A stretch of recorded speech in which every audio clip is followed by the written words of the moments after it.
ভালো হয়েছে। আমি 300 ফিট ঘুরতে এলেই বরাবরের মতন এই রেস্টুরেন্টে বসেই খাই। আজকেও তো আর কোনো ব্যতিক্রম ঘটেনি।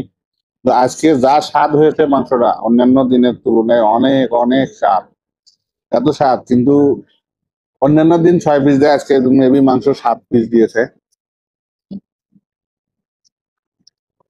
স্বাদও হয়েছে সেই। অনেক ভালো লাগতেছে খাইতে। রুটি শেষ করে ফেললাম 4 পিস। আর 1 পিস অর্ডার করছি দিবে। 5-6 পিস না খেলে তো কি করে না, উদরটা ভরে না উদরটা। হম। হম। হাঁসের মাংস দেশি রসুন দিয়ে পাক করছে, রসুন। আহা, আদার কথা কি বলবো।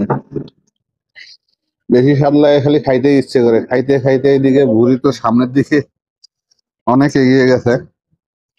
তবুও কিছু করার নাই, আল্লাহর দুনিয়ায় যতদিন বাঁচি আছি খেয়ে দিয়ে কদিন পরে মরে যাবো, খাওয়া সব শেষ। আর নাই, আপনারা আসবেন, ওই সমস্ত জায়গা দিয়ে ঘুরবেন, খুব ভালো লাগবে। হম। আমি কিন্তু নীলে মার্কেট 300 ফিটে এইদিকে যাইনি। 300 ফিটের নীলে মার্কেটের যে চত্বর, ওই দিক থেকে বাম সাইডে স্বাধীনতা চত্বর। স্বাধীনতা চত্বর দিয়ে সামনে একটু ঘুরে আসবেন, গ্রামের আবহাওয়া গায়ে লাগবে। অনেক সুন্দর এনভায়রনমেন্ট, ঘুরতে ভালো লাগছে জন্য আপনাদেরকে রিকোয়েস্ট করতেছি। আসলে রিকোয়েস্ট না, আপনারা আসলে আসবেন, না আসলে নাই, আমার রিকোয়েস্ট কেন করবো?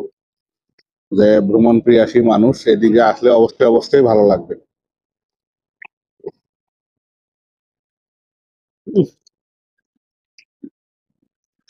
আমি না কথা কমু এটাই বুঝতেছি না। আগে খাওয়া লই, তারপর কথা কমু, হ্যাঁ। আহ